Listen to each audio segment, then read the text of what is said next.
우리는 지난 시간에 신자가 법 아래 있지 아니하고 율법 아래 있지 아니하고 은혜 아래 있다 하는 말씀의 의미가 무엇인지를 함께 살펴보았습니다.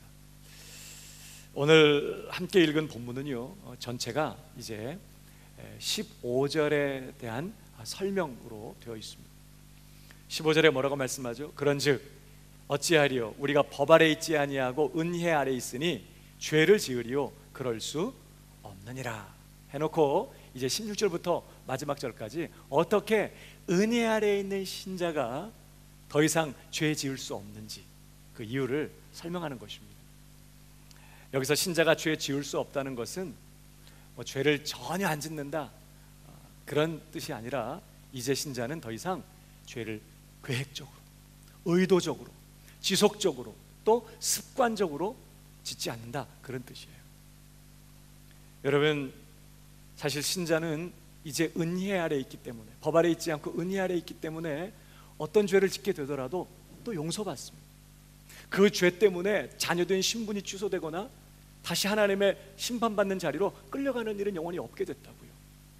그러나 그럼에도 불구하고 은혜 아래 있는 신자는 그래서 마음대로 죄 지을 수 있냐? 아니요, 절대 그렇게 안 돼요. 물론 연약하여 넘어지고 실수하여 죄를 범할 때 있지만 절대 신자는 의도적으로, 지속적으로, 습관적으로, 계획적으로 계속해서 죄를 지으며 죄 가운데 머무는 그런 삶은 이제 못 살게 돼요. 할 수가 없어요. 왜냐하면 오늘 15절에서 그 답이 있어요. 그런즉 어찌하리요 우리가 법 아래 있지 아니하고 은혜 아래 있으니 죄를 지으리요 그럴 수 없느니라. 다시 말하면 신자가 은혜 아래 있기 때문에 오히려 죄를 지을 수 없다라는 선언이에요. 그러면서 이제 16절부터 은혜 아래 있기 때문에 오히려 죄 지을 수 없는 그 이유를 쭉 설명하는 내용이 오늘 우리가 함께 살펴보려고 하는 대목인 것입니다. 여러분 16절을 보실까요? 너희 자신을 종으로 들여 누구에게 순종하든지 그 순종함을 받는 자의 종이 되는 줄을 너희가 알지 못하느냐? 혹은 죄의 종으로 사망에 이르고 순종의 종으로 의에 이르느니라. 이 구절은 언뜻 마치 우리에게 양자택일을 하라는 것 같은 인상을 줘요. 신자가 자기 자신을 죄의 종으로 드리게 되면 사망에 이르게 되고 또 순종의 종으로 의에 드리게 되면 의에 이르고 영생에 이르게 되니까 정신 바짝 차리고 사망의 종노릇하지 말고 죄에게 종노릇하지 말고 의에게 종이 되라 이렇게 하는 말씀처럼 들리거든요. 근데 사실은 이 본문은 그 얘기가 아니에요. 지금 우리더러 양자택일을 하라는 그런 말씀이 아니라 오히려 지금 바울은 신자가 더 이상 죄 지을 수 없는 이유를 설명하기 위해서 먼저 대원리를 선언하는 것입니다. 그러니까 이 본문을 가만 들여다보면 세 가지 요점으로 생각해 볼 수 있어요. 첫째는 사람은 누구나 죄의 종이든지 순종의 종 혹은 의의 종이든지 둘 중 하나에 속해요. 양다리는 없어. 죄의 종이면서 동시에 의의 종이기도 하고 의의 종이면서 동시에 죄의 종일 수는 없다는 거예요. 이 둘 중에 분명히 하나에 속하게 되고, 그 다음 두 번째는요, 누구의 종이든지 종은 자신의 주인에게 순종함으로써 그가 누구의 종인지를 반드시 드러내게 돼 있다는 거예요. 그래서 여기 너희 자신을 종으로 들여 누구에게 순종하든지 그 순종함을 받는 자의 종인 줄을 알지 못하냐, 그런 의미거든요. 그러니까 종은 자신의 주인에게 순종함으로써 그가 지금 누구의 종인지 분명히 드러내기 때문에, 자, 죄의 종은 뭐에 순종할까요? 계속 죄에게 순종하죠. 그래서 스스로를 죄의 종인 것을 드러내는 것입니다. 의의 종은요, 하나님의 의에 굴복하고 순종하는 것이에요. 그래서 그 순종함을 통해서 자신이 의의 종인 것을, 그리스도의 종인 것을 드러낸다는 것입니다. 뿐만 아니라 세 번째 요점은요, 죄의 종은 반드시 필연적으로 어디에 이르러요? 사망에 이르게 되고, 순종의 종, 의의 종은 반드시 의에 이르고 영생에 이르게 된다는 것이 지금 이 16절이 선언하는 대전제인 것입니다. 그러니까 둘 중에 하나예요. 의의 종이든지 죄의 종이든지. 죄의 종은 반드시 죄에 순종하게 되어 있고, 의의 종은 반드시 의에 굴복하고 순종하게 되어 있고, 죄에 순종하는 죄의 종은 반드시 멸망에 이르고, 의의 종은 의에 이르고 영생에 이른다. 이 대전제를 딱 하는 것입니다. 해놓고, 그러니까 여러분, 신자더러 너희가 의의 종인데 다시 죄의 종로로 타면 다시 사망에도 이룰 수 있으니까 절대 조심해. 지금 그런 말이 아니라는 거예요. 왜냐하면 그건 더 이상 신자에게 불가능하거든요. 자, 그래서 여러분 보십시오. 바울이 그 다음 절에 뭐라고 신자에 대해 단언하는지. 17절. 자, 그렇게 대원리를 선언해 놓고 17절. 하나님께 감사하리로다. 너희가 본래 죄의 종이더니 너희에게 전하여 준 바 교훈의 본을 마음으로 순종하여 죄에게서 해방되어 의에게 종이 되었느니라. 그러니까 신자는 전에 뭐였어요? 죄의 종이었어요. 근데 지금은 이제 죄에게서 해방되어 의의 종이 되었다는 거예요. 그래놓고 계속 이어집니다. 19절. 너희 육신이 약함으로 내가 사람의 예대로 말하노니 전에 너희가 너희 지체를 부정과 불법에 들여 불법에 이른 것 같이 이제는 너희 지체를 의에게 종으로 들여 거룩함에 이르라. 전에는 뭐였다고요? 죄의 종이었어요. 그래서 어떻게 해요? 자발적으로, 능동적으로, 적극적으로 자기 자신을 누구한테 바쳤어요? 죄에게 바쳐서 불의를 이루었다고요. 이게 이전에 죄의 종로로 탔던 삶의 모습이었어요. 근데 이제는 뭐가 됐다고요? 의의 종이라고 했어요. 그러니까 이제는 의의 종이 되었으니 이전에 죄의 종일 때 죄에게 자기 자신을 자원하여 자발적으로 적극적으로 바쳤던 것처럼 이제는 네가 의의 종이 되었으니 누구에게? 의에게 너 자신을 어떻게? 적극적으로, 자발적으로, 능동적으로 바쳐서 의를 이루고 거룩을 이뤄라. 지금 그렇게 얘기하는 대목이라고요. 이해가 되세요? 그러니까 의에게 종이 되었느니라, 죄에게서 해방되어 의에게 종이 되었느니라, 이 선언 안에서 이미 지금까지 쭉 얘기해 온 것처럼 신자는 이제 영원히 죄에게서 해방되고 다시 죄의 종으로 끌려가는 일은 있다 없다? 없어요. 이제 의의 종이 되었으니 이제 이전에 네가 죄의 종일 때 죄에게 능동적으로 적극적으로 드렸던 거죠. 이제는 의에게 너를 능동적으로 바쳐서 거룩을 이루라. 지금 이렇게 말씀하는 거죠. 그래서 20절 계속 볼까요? 너희가 죄의 종이 되었을 때에는 의에 대하여 자유하였느니라. 의에 대해서 관심도 없었고 또 뭐 생각도 없었고 뿐만 아니라 아무리 애를 써도 의를 이룰 수도 없었다고요. 그러나 자 보십시오. 21절. 너희가 그때 무슨 열매를 얻었느뇨? 이제는 너희가 그 일을 부끄러워하나니 이는 그 마지막이 사망임이니라. 그러나 이제는 너희가 죄에게서 해방되고 하나님께 종이 되어 거룩함에 이르는 열매를 얻었으니 그 마지막은 영생이라. 이전에는 너희가 죄의 종이었고 그래서 부끄러운 짓만 하고 사망의 열매를 맺고 있었지만 이제는 죄에게서 해방되어 하나님의 종이 되고 거룩함에 이르는 열매를 얻었으니 그 마지막은 뭐라고요? 영생이라. 23절. 죄의 싹은 사망이요 하나님의 은사는 그리스도 예수 우리 주 안에 있는 영생이니라. 그러니까 무슨 말이에요? 너희는 이제 의의 종이고 의의 종은 반드시 어디에 이루고 말아요? 영생에 이루고 만다는 거예요. 그렇게 될 자들이니 이제 분발하여 뭐 하라고요? 너희 자신을 의에게 드려 적극적으로 거룩을 이루어라. 지금 이렇게 당부하는 거지. 너희가 다시 죄에게 종으로 들여서 또 사망에 이를 수도 있으니까 정신 차려, 이런 얘기를 하는 게 아니라 이전과는 정반대로 의의 종이 되었다. 너에게는 영생밖에 없다. 이제 너희는 너희 주인 된 그 의에게, 하나님께, 예수 그리스도께 온전히 드려서 의를 이루고 거룩을 이루는 그런 삶을 분발하여 살아라. 이렇게 촉구하는 그 대목이라고요. 그러니까 이제 우리는 신자가 도대체 어떤 존재인가, 그리고 왜 더 이상 그 신자가 죄를 지을 수 없게 됐는가 하는 이유를 오늘 본문에서 배우게 되는 거죠. 몇 가지로 오늘 우리 요점을 정리해 볼 수 있는데요. 첫 번째는요, 신자는 정말 엄청난 변화를 경험한 사람이에요. 한번 따라하겠습니다. 신자는 엄청난 변화를 경험한 사람이다.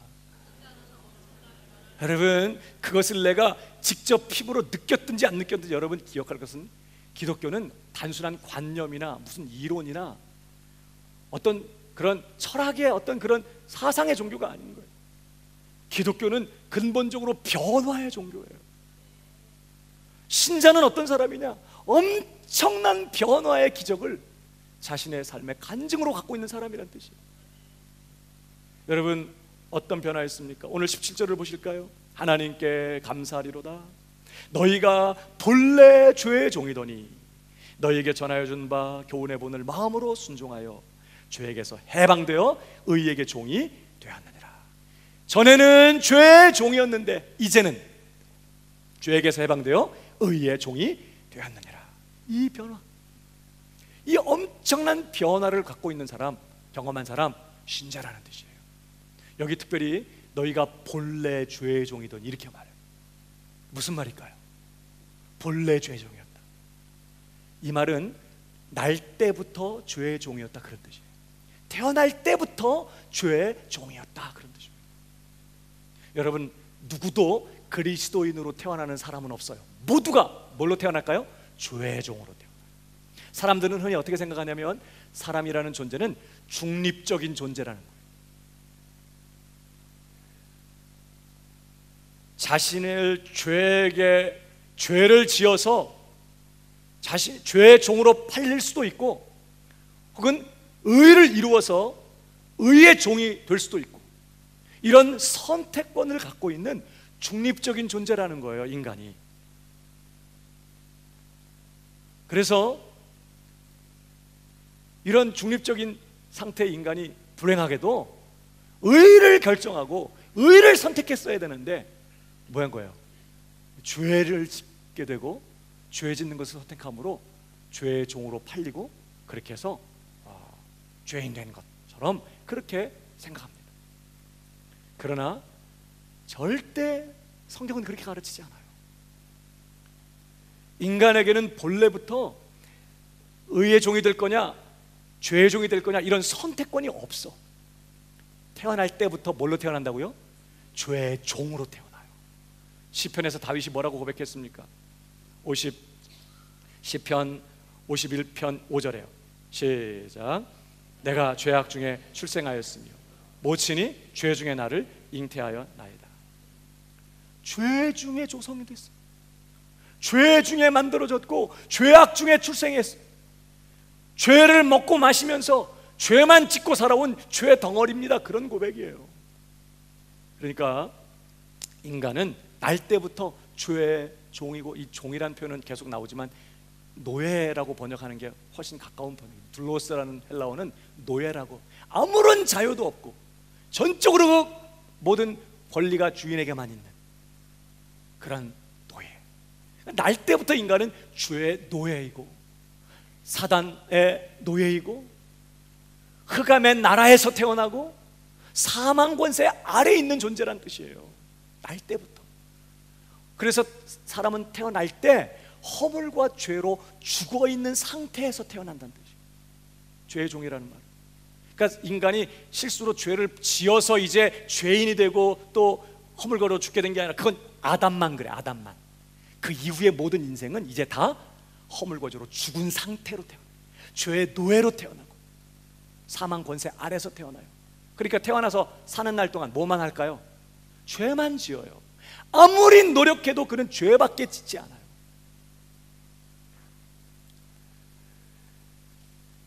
여러분, 로마서 3장 9절에 보면요, 그런 죄의 종으로 태어난 인간의 현실을 이렇게 고발하고 있습니다. 9절. 그러면 어떠하뇨? 우리는 나오뇨? 결코 아니라 유대인이나 헬라인이나 다 죄 아래 있다고 우리가 이미 선언하였느니라. 기록된 바 여러분 잘 보세요. 의인은 없나니 하나도 없으며 깨닫는 자도 없고 하나님을 찾는 자도 없고 다 치우쳐 한 가지로 무익하게 되고 선을 행하는 자는 없나니 하나도 없도다. 하나님께서 요구하시고 하나님께서 원하시고 하나님께서 기뻐하시는 그런 의나 선을 이룰 수 있는 자유나 능력이 전혀 없는 그런 존재란 뜻이에요. 저희 목구멍은 열린 무덤이요 그 혀로는 속임을 베풀며 그 입술에는 독사의 독이 있고 그 입에는 저주와 악독이 가득하고 그 발은 피 흘리는 데 빠른지라 파멸과 고생이 그 길에 있어 평강의 길을 알지 못하였고 저희 눈앞에 하나님을 두려워함이 없느니라 함과 같으니라. 여러분, 이게 무슨 말일까요? 저희 목구멍은 열린 무덤이고, 그러면서 그 입에는 저주 악독이 가득하고 그 발은 피 흘리는 데 빠르다. 파멸과 고생이 그 길에 있다. 평강을 알지 못하였고 저희 눈앞에 하나님 두려워함이 없다. 무슨 얘기일까요? 여러분, 인간은요 날 때부터 죄의 종이고 그들은 철저하게 부패한 상태에서 태어나요. 그리고 그런 상태에서 살아요. 그래서 인간은요 끊임없이 어떻게 하냐, 적극적이고 능동적으로 죄를 짓고 하나님을 거역하고 하나님께 불순종하고 죄를 먹고 마시고 지음으로써 하나님을 모독하고 멸시하고 무시하면서 하나님께 등을 돌린 채 뭐만 해요? 죄만 지으며 파멸을 향하여 줄기차게 달려가는 존재라는 뜻이에요. 이게 뭘 의미하는지 좀 더 생각해 봐야 되는데, 여러분, 어떤 성도님들은 아직 이 복음의 내용을 다 이해하지 못해서 하나님의 무조건적인 선택, 또 선택하신 자들에게 무조건적인 구원의 은혜를 베푸셔서 택하심을 받은 자들이 하나님의 전적인 은혜로 구원받는다는 이 교리를 좀 부담스러워하고 못마땅해 하는 분들이 있어요. 그럼 하나님이 다 하시는 거냐, 이렇게 생각을 해요. 여러분, 근데 만약에 하나님의 이 타락한 모든 인류 가운데 하나님께서 구원하기로 작정하셔서 일부의 사람들을 선택하시고 그들에게 일방적인 구원의 은혜를 전능하신 하나님께서 베풀어 주시는 일이 없다면 인류 중에 그 누구도 구원받을 수 없다는 걸 기억하셔야 돼요. 지금 이 말이 그 말씀이에요. 자, 예를 들어서 하나님께서 선택하고 또 구원의 은혜를 베푸시는 것 없이 그냥 일반 죄인들에게 찾아오셔서 내가 너희를 구원하겠다, 난 너희를 지은 하나님이다, 그러나 너희 죄 때문에 너는 지금 큰 심판 가운데 받을 운명에 있다, 그러나 이제라도 회개하고 내 아들 예수 그리스도를 구원자로 믿으면 내가 뭐이든 죄 용서하고 너희를 구원하겠다. 만약에 하나님이 그렇게 말했다면 몇 사람이 예수 믿을까요? 그 말씀에 그렇습니까? 그러면 그렇게 하겠습니다 하고 말하면서 하나님의 그 부르심에 응답해서 순종함으로 예수님을 나의 주님으로 모시고 하나님께 돌아올 죄인이 몇 명이나 될까? 의인은 없나니 단 하나도 없다, 하나님을 찾는 자도 없다, 저희 목구멍 다 열린 무덤이다, 파멸을 향해 달려간다. 무슨 얘기냐면 하나도 그렇게 전적인 하나님의 구원하는 은혜가 그를 사로잡고 그를 굴복시켜서 하나님 앞에 끌어오는 역사가 없다면 그 누구도 스스로 분발하여 하나님이 요구하시는 그 부름 앞에 응답할 사람이 아무도 없다는 뜻이에요. 여러분, 기억하십시오. 하나님께서 택하시고 구원의 은혜를 베푸시지 않는 한 그 누구도 구원받을 수 없어요. 여러분, 지옥에 간 사람들, 지금 불꽃에서 불 속에서 고통하고 있는 그 사람들에게 하나님께서 지옥의 문을 열고 이제라도 회개하고 내게 굴복한다면 지옥에서 나오도록 하겠다 라고 한다면 어떻게 반응할까요? 지옥에 있는 사람들이 회개할까요? 지옥 간 사람들이 지금 회개할까요? 비로소 지옥 가봤더니 하나님이 계셨고 그 공의로운 하나님 앞에 나는 죄만 짓고 있었고 그에게 반역하고 불순종한 죄가 얼마나 사악한 죄였는지를 깨닫고 그 죄값을 치르는 지옥 속에서 그들은 지금 회개하고 있을까요? 기회만 다시 온다면 내가 이렇게 안 할 건데 하면서 회개할까요? 절대 그렇지 않습니다. 요한계시록을 보면 하나님께서 계속 재앙을 내리세요. 그 재앙이 올 때마다 사람들이 회개하지 않고 더 하나님께 저주하고 하나님을 원망하고 더 하나님 앞에 반역하고.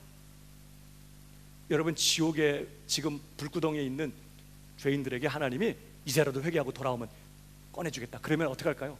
다시 문을 쾅 닫아버린 채 절대로 하나님 앞에 굴복하지 않고 오히려 굴복하고 회개하고 돌아오기는커녕 이를 바득바득 갈면서 하나님을 증오하고 저주할지언정 절대로 하나님의 부르심에 응답하지 않아요. 인간은 그 정도로 사악해요. 날 때부터 죄의 종이다 라는 말이 뭘 의미하는지를 아셔야 돼요. 인간은 스스로 자원하여서 하나님을 싫어해요. 하나님을 증오하고 하나님을 사랑하는 것보다 이젠 자기를 사랑하고 자기를 하나님처럼 높이기를 원하고 자기 만족과 기쁨을 추구하면서 끊임없이 하나님이 금하시는 죄를 범하면서 하나님을 모독하고 멸시하면서 여전히 하나님이 불러도 귀를 틀어막고 등을 돌린 채 하나님을 반대하여 달려가는, 멸망인 길을 향하여 달려가는 전적으로 불가능하고 전적으로 사악한 존재가 누구냐? 그게 인간이라는 거예요. 지옥은 인간에게 마땅한 장소라는 걸 아세요? 어떻게 사랑의 하나님이 지옥을 만들어 놓고 사람들을 뭐 예수 안 믿었다는 이유 때문에 불구덩이에 집어넣고 그렇게 태우실 수 있어? 그게 정말 사랑의 하나님이야? 난 그런 하나님 안 믿어. 성경 하나님 그런 하나님 아니야. 이렇게 말하는 건 다 사단의 거짓말. 인간은 가치 중립적인 존재였다는 게 아니라 원래부터 사악한 존재로 태어나서 그렇게 하나님을 싫어하고 하나님을 모독하고 하나님을 무시하고 하나님을 멸시하고 절대로 하나님 앞에 순종하지 않는 사악한 죄인인, 그 이상도 그 이하도 아닌 그런 존재. 너희가 본래 죄의 종이었더니 라는 말이 갖는 의미가 그렇다고요. 그런데 놀라운 건 뭐라고요? 그런 본래 죄의 종이었던 우리들, 그래서 적극적으로 능동적으로 자원하여서 죄에게 자신을 바치면서 끝간디 없이 죄를 먹고 마시면서 하나님을 등지고 달려갔던 그런 죄의 종이었던 우리가 지금 어떻게 됐다고요? 그 죄에서 해방되어 가지고 의에게 종이 되었느니라고 선언하는 거예요. 여러분, 그러면 죄의 종은 자원하여 적극적으로 자신을 죄에게 바쳐 죄를 짓고 불의를 이룬다면 의의 종은요 어떻게 할까요? 자원하여서 자신을 의에게 바치고 의에게 순종하여서 의를 이루고 거룩을 이루고 영생을 이루게 되는 이런 운명이 있다는 거거든요. 이런 놀라운 엄청난 변화가 신자들에게 일어났다는 얘기예요 지금. 그래서 여러분 다시 보실까요? 우리 22절을 보십시오. 그러나 이제는 너희가 죄에게서 해방되고 하나님께 종이 되어 거룩함에 이르는 열매를 얻었으니 그 마지막은 영생이라. 의의 종은 필연적으로 어디에 이르고 말아요? 영생에 이르고 말아요. 죄의 싹은 사망이요 하나님의 은사는 그리스도 예수 우리 주 안에 있는 영생이니라. 이런 변화가 죄의 종이었던, 끝간디 없이 죄를 짓고 살면서 영원한 멸망을 향하여 달려가던 우리가 이제는 의의 종이 되어가지고 영생을 운명으로 확보하고 오늘 그렇게 적극적으로 의에 순종하는 그런 존재로 변해되었다는 얘기를 지금 하는 거예요. 그럼 두 번째 요점, 도대체 어떻게 신자에게 이런 변화의 역사가 일어났느냐 하는 거예요. 도대체 뭘 통해서 신자는 이런 변화를 경험하게 되었는가 하는 거죠. 그게 오늘 17절에서 다시 설명하고 있어요. 다시 보실까요? 하나님께 감사하리로다. 너희가 본래 죄의 종이더니 너희에게 전하여 준 바 교훈의 본을 마음으로 순종하여 죄에게서 해방되어 의에게 종이 되었느니라. 본래 죄의 종이었는데 어떻게 했다고요? 너희에게 전해진 그 교훈의 본을 어떻게 했어요? 마음으로 순종하여 죄에게서 해방되고 의에게 종이 됐다는 거예요. 그러니까 죄의 종이었던 자가 어떻게 해요? 마음으로 복음에 순종하여 가지고 교훈의 본을 순종해서 죄에게 해방되어 의에게 종이 되었다. 이렇게 지금 선언하는 거예요. 근데 여기서 우리는 한번 멈칫해야 돼. 왜냐하면 이게 말이 안 되는 얘기거든. 여러분, 죄의 종인 특별히 우선 이 교훈의 본이라고 하는 이 말씀은요, 너에게 전하여 준 바 교훈의 본을 마음으로 순종했다 그랬는데, 이 교훈의 본은 한마디로 말하면 복음의 말씀을 말하는 거죠. 요즘은 이제 복음이 다 이렇게 교리적으로 다 정리가 되어 있는 때지만 초대교회 때는 그렇게 체계적으로 교리가 정리 안 된 때야. 그러니까 로마 교회 성도들이 처음에 그들이 불신자였다가 구원받게 될 때 그들이 들었던, 누군가 그들에게 전해주었던 복음의 말씀, 그것도 한두 문장이 아니라 복음의 전체적인 그 말씀, 이것을 지금 교훈의 본이라고 얘기해요. 교훈의 본이라는 것은 그렇게 복음의 말씀을 말하는데 전체적인 복음의 말씀을 의미하는 표현입니다. 여러분, 복음의 말씀은 지금까지 사도가 바울이 로마서 1장 18절 이하로부터 앞부분까지 쭉 설명해 왔던 그런 내용들을 다 포함하는 거거든요. 이 복음의 말씀, 이 교훈의 본, 그들이 전해 들었던 이 교훈의 본은 크게 한 세 가지 정도로 메시지를 구분해 볼 수 있어요. 첫 번째, 이 복음의 말씀은 하나님의 진노로부터 그 말씀이 시작돼요. 로마서 1장 18절 뭐라고 돼 있어요? 시작. 불의로 진리를 막는 사람들의 모든 경건치 않음과 불에 대하여 하늘로 쫓아 나타나나니. 공의로우신 하나님이 계시고 그 공의로우신 하나님 앞에 모든 인류가 불경건하고 불의한 죄인이다. 그리고 하나님의 공의로운 진노가 그 모든 죄인들에게 퍼부어지고 있다. 이렇게 복음이 시작되는 거지. 단순히 하나님 당신을 사랑하십니다, 당신을 위해 놀라운 계획을 갖고 있습니다, 이렇게 시작하지 않고 하나님의 무서운 진노가 지금 모든 인류 위에 퍼부어지고 있다. 모든 인류들의 그 불경과 불의의 죄 때문에 하나님의 무서운 진노를 지금 피할 수 없는 상황이다. 지금 이렇게 하는 이야기로 복음은 시작이 돼요. 그러면서 어떤 이야기로 진전합니까? 불행하게도 더 비참한 것은 이 하나님의 진노도 두려운 거지만 더 비참한 건 뭐예요? 그러한 진노에서 스스로 죄값을 치르고 그 진노를 피하거나 더 나아가서 하나님이 요구하시는 의를 스스로 하나님 앞에 만족시켜드려서 하나님과 관계를 회복할 수 있는 사람은 하는 사람도 없다는 거예요. 의로우신 하나님은 인간들에게 공의를 요구하세요. 공의는 두 가지를 요구하죠. 하나는 지은 죄에 대한 합당한 형벌을 받아야 돼요. 그뿐만 아니라 하나님께서 우리에게 요구하시는 율법의 의, 전 존재를 다해서 하나님을 사랑하고 내 이웃을 내 몸처럼 사랑하라고 하신 말씀에 요약된 그 하나님의 의를 마땅히 하나님 앞에 드려야 돼. 그 의를 이루어야 돼. 그래야 하나님과 올바른 관계를 맺지, 또 여전히 하나님의 법에 순종하지 못하는 상태가 된다면 다시 하나님의 진노 가운데 있겠죠. 그러니까 인간은요, 지금 진노하시는 하나님 앞에 자신의 죄 문제를 스스로 해결하고 이 죄를 처리하고 그리고 더 나아가서 하나님 앞에 정말 요구하시는 그 의를 이루어서 하나님과 올바른 관계를 다시 회복할 수 있는 사람은 단 한 사람도 없는 것이에요. 그래서 로마서 3장 10절은 뭐라고 선언해요? 한 번 더 읽어봐요. 시작. 의인은 없나니 하나도 없어. 하나님의 진노 아래 있는 인류는 완전한 절망인 것이, 누구도 자신뿐만 아니라 다른 사람을 그 죄에서 스스로 꺼내줄 수가 없고 하나님의 진노에서 피하게 할 수가 없는 멸망뿐인 운명에 있는 존재. 근데 복음은 거기서 끝나지 않아요. 뭐라고 얘기해요?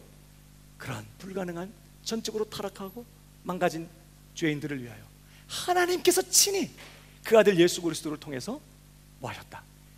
하나님 이 죄를, 하나님의 진노를 면하고 하나님과 관계를 회복할 수 있는, 화목할 수 있는 길을 하나님이 친히 마련하셨다 하는 것입니다.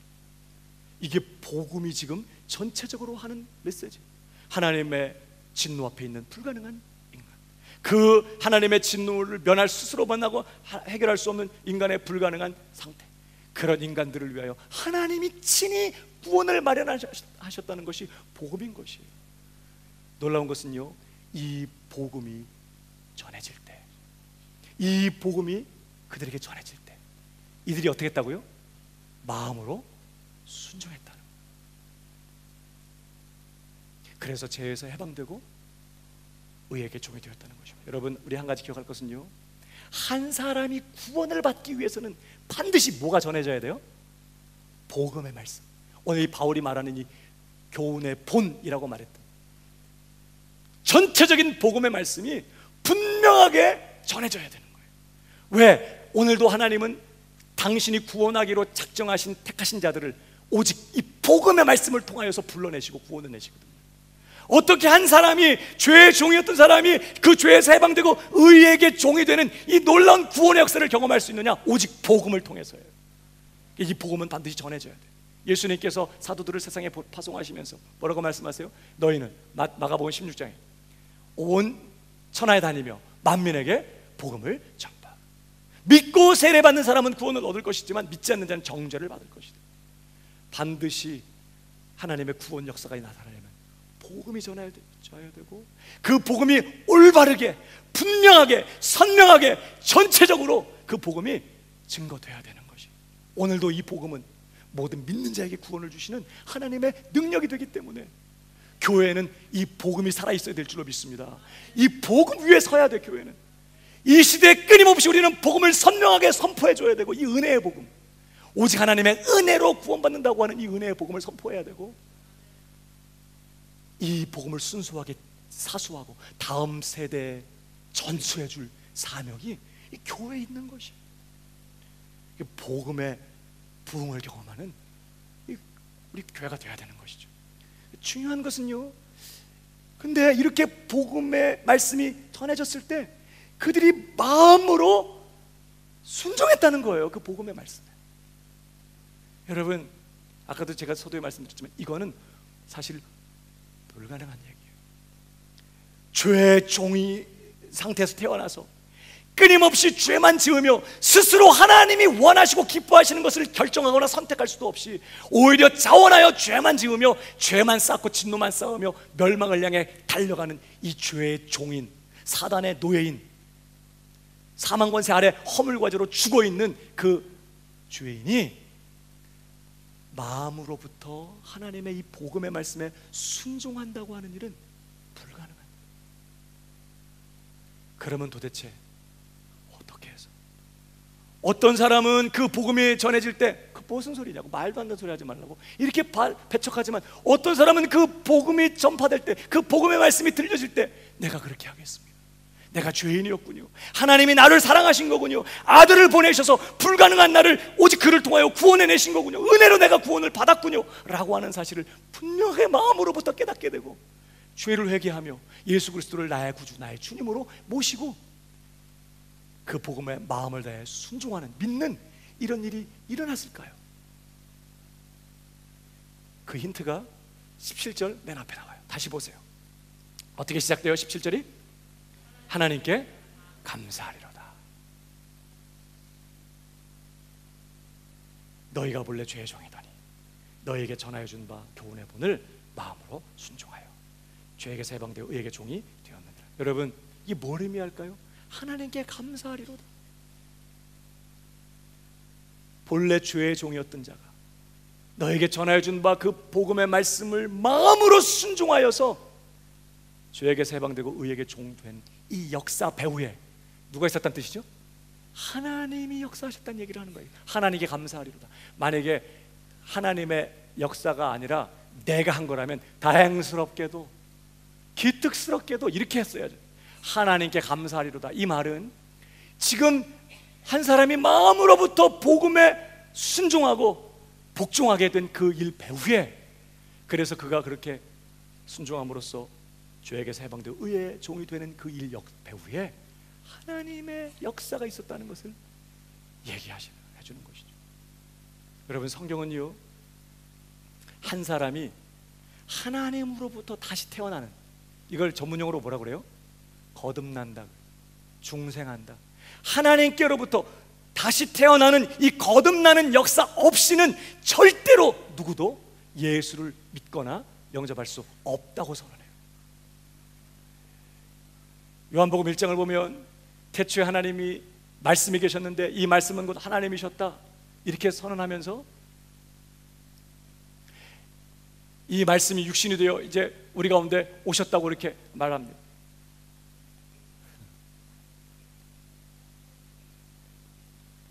물 좀 드셔야 되는 거 아니에요? 물을 좀 드셔야 될 것 같은데 많이 힘들어하시죠.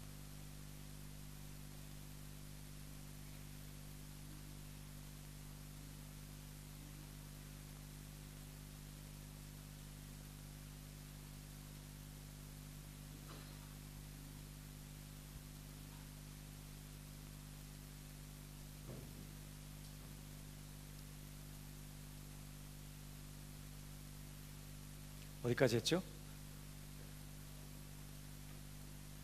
네. 하나님이 사람이 되셔서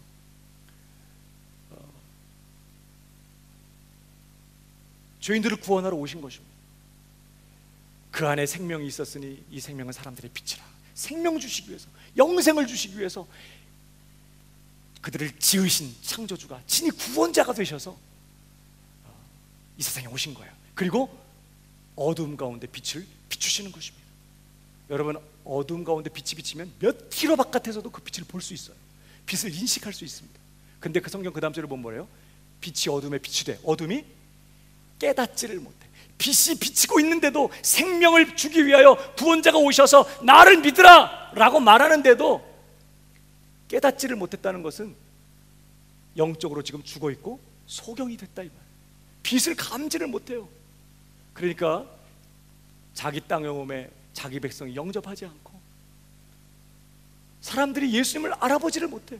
자기 창조주가 오셨고 자기 구원자가 생명을 주러 오셨는데도 나의 하나님, 나의 주님, 나의 구원자 오셨습니까? 맞이합니다, 감사합니다 이러면서 예수님께 나와 예수님 믿고 영접하는 일이 없는 것이에요. 그런데 그 다음 절 요한복음 1장 12절, 영접하는 자 곧 그 이름을 믿는 자들에게는 하나님의 자녀가 되는 권세를 주셨으니 이는 혈통으로나 육정으로나 사람의 뜻으로 나지 아니하고 오직 하나님께로서 난 자들이니라. 어떻게 모두가 누구도 예수를 깨닫지도 못하고 알아보지도 못하고 믿지도 않고 영접도 하지 않는데 어떤 사람은 예수님을 영접하게 되고 그를 믿어 하나님의 자녀가 되는 권세를 갖게 되는 이 일이 일어났느냐? 이는 혈통으로나 육정으로나 사람의 뜻으로 나지 아니하고 오직 하나님께로서 난 자들이며, 위로부터 났기 때문에, 하나님께로부터 태어났기 때문에, 그가 성령의 역사로 거듭났기 때문에 예수를 영접하고 예수를 믿게 되었다는 거예요. 그러니까 여러분, 예수를 믿으면 거듭나게 되고 회개하면 거듭나는 게 아니라 사실은 거듭나야 예수를 믿게 되는 것이에요. 거듭나기 전에 죄인은 어때요? 허물과 죄로 죽어있는 시체예요.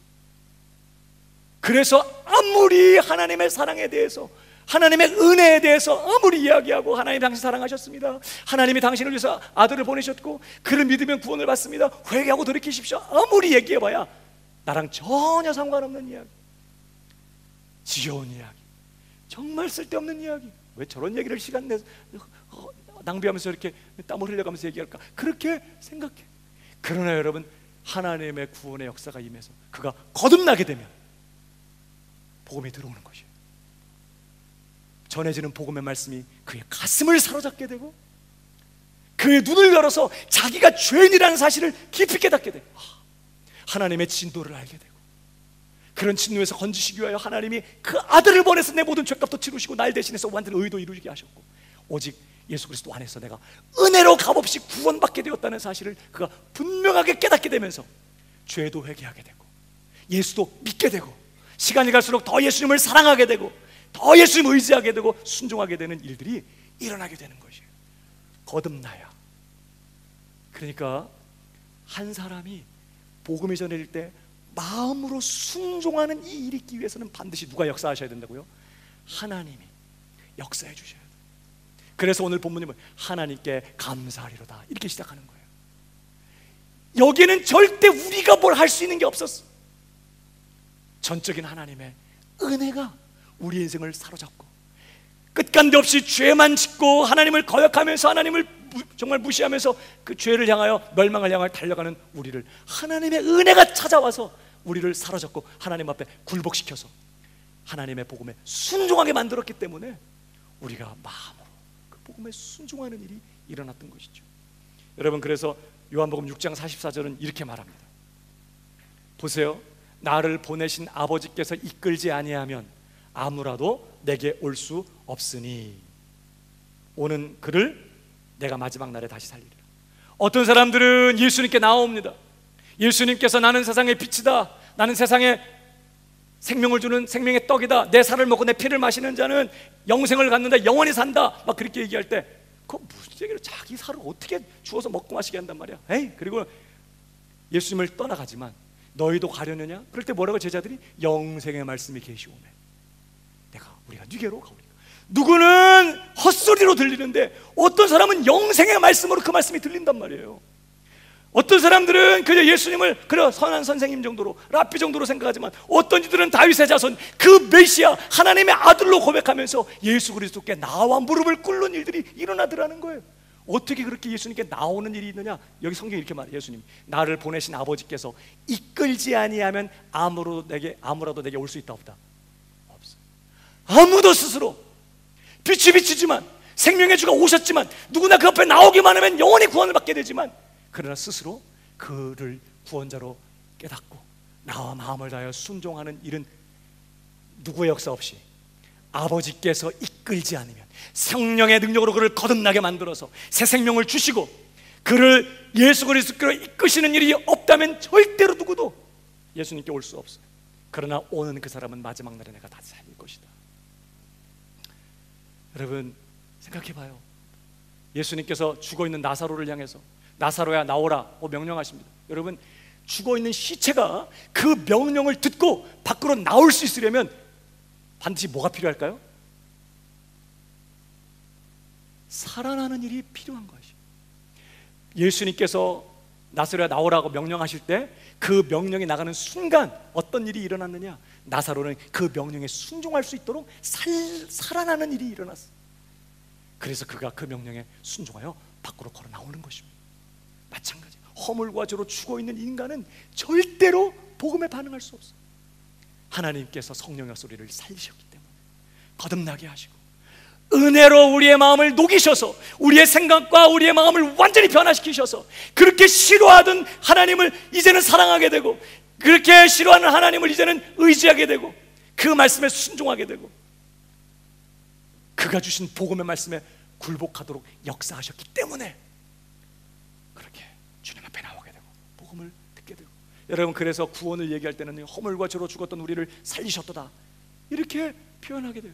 또 골로새서 볼까요? 1장 12절 보세요. 우리로 하여금 빛 가운데서 성도의 기업의 부분을 얻기에 합당하게 하신 아버지께 감사하게 하시기를 원하노라. 그래놓고 그가 왜 우리가 하나님 앞에 감사해야 되느냐? 그가 우리를 흑암의 권세에서 건져내사 그의 사랑의 아들의 나라로 옮기셨으니. 구원은 뭐라고요? 전적으로 하나님께서 하신 일이에요. 전혀 불가능한 죄의 종이었던 우리들, 태어날 때부터 허물과 죄로 죽어서 오직 죄만 짓고 살고 영원한 지옥의 형벌을 마땅히 받아야 될 우리들을 하나님 어떻게 했어요? 여기 있는 말씀처럼 흑암의 권세에서 그가 건져내시는 것입니다. 예수님 말씀한 것처럼 강한 자가 세간을 지킬 때에는 누구도 그 세간을 탈취할 수 없지만 더 강한 자가 와서 그 강한 자를 결박시키면 거기에 있는 세간을 다 탈취하여 내느니라, 이런 말씀했죠. 악한 자 마귀의 권세에 사로잡혀 있는 인간은 누구도 스스로 거기서 빠져나올 수 없었어요.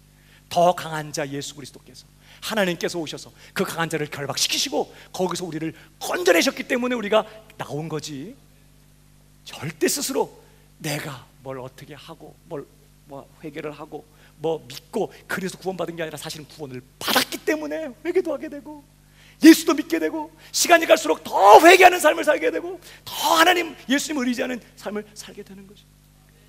그가 흑암의 나를 권세에서 우리를 건져내셔 아들의 나라로 옮기신 거예요. 그래서 우리가 의에게 종이 된 거예요. 그래서 성경은 또 뭐라고 말하죠? 에베소 2장 8절 너희가 그 은혜를 인하여 믿음으로 말미암아 구원을 얻었나니 이것이 너희에게서 난 것이 아니요 하나님의 선물이라. 행위에서 난 것이 아니니 이는 누구든지 뭐 할 수 없어요? 자랑치 못하게 함이라. 자랑할 수 없어. 내가 한 게 아니에요. 전적인 하나님의 은혜로 구원받았어. 내가 잘 믿었다고요? 하나님의 은혜였다고요. 내가 회개해서 정말 이렇게 은혜를 받았다고요? 하나님의 은혜였어요. 그래서 나의 나 된 것은 하나님의 은혜라.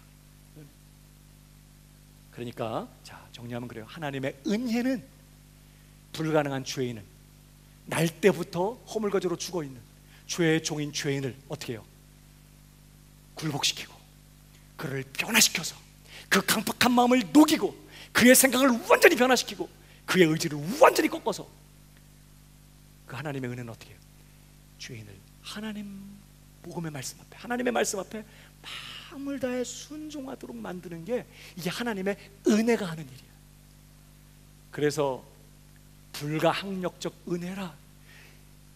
사도 바울 되기 전에 사울이 그렇게 폭행자고 회방자고 정말 그렇게 사악한 사람이었지만 하나님의 은혜가 그를 붙잡으니까 그러한 사울도 거꾸로 져서 내가 예수님을 나의 주님으로 믿습니다, 하나님 앞에 굴복합니다, 돌아갈 수 있다는 거죠.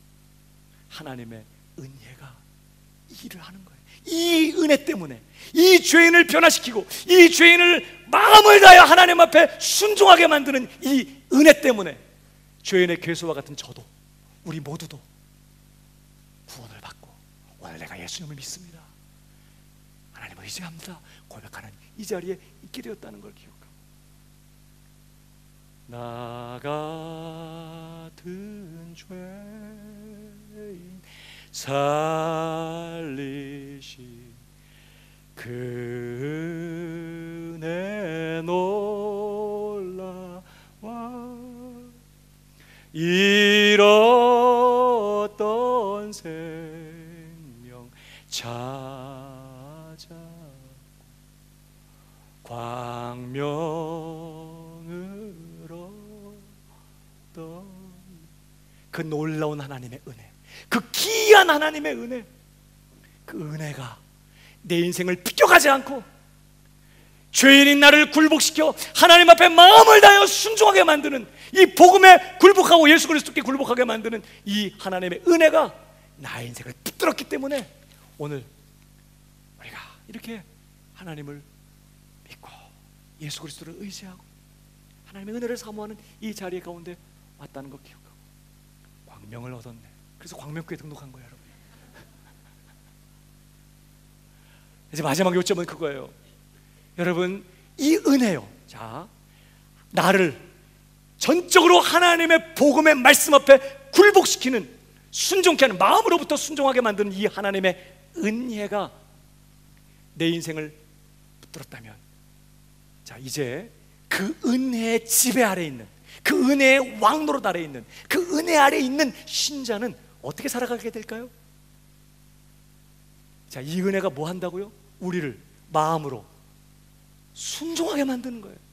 나를 녹이고 변화시켜서 이 강팍한 죄인이라도 하나님 앞에 온전히 순종하고 굴복하게 만드는 것이 하나님의 은혜의 역사라면, 자, 이 은혜의 지배 아래에 있는 성도는 그래서 어떻게 할까요? 오늘도 이 은혜 아래에 있다면 어떤 일이 벌어질까요? 마음으로부터 하나님의 말씀에 순종하고 오늘도 하나님의 그 복음의 초청 앞에 마음을 다해서 순종하는 그런 일이 일어나게 된다는 거예요. 은혜의 왕노릇 아래 있는 신자들은요, 그래서 이제 은혜로 구원을 받았으니 이제 모든 죄를 버리고 회개하라 라는 하나님의 그 말씀 앞에 마음으로부터 순종하게 돼. 전혀 순종할 마음이 없어 이전에는. 그러나 은혜 아래 있는 사람들은 마음으로부터 그 말씀 앞에 내가 그렇게 순종하겠습니다. 오늘도 순종하여 회개하는 삶을 살게 돼요. 모든 죄를 버리고 임박한 하나님의 진노를 피하라는 말씀 앞에 내가 그렇게 하겠습니다 라고 말하면서 마음으로부터 그 말씀에 순종하여 오늘도의 삶에 남아있는 죄들을 버리고 하나님과 올바른 관계 가운데 거하기 위해서 몸부림을 치는 일들이 일어나는 것이, 은혜 받았으니까 뭐 또 죄 좀 용서해 주겠지, 그러면서 그냥 그렇게 쉽게 죄를 짓는 게 아니라, 은혜 아래 있는 신자들은 어떻게 한다고요? 하나님께서 너의 자신을 죄에게 불의의 병기로 죄에게 드리지 말고 내 지체를, 내 자신을 의의 병기로 하나님께 드려라 라고 말할 때 아멘입니다.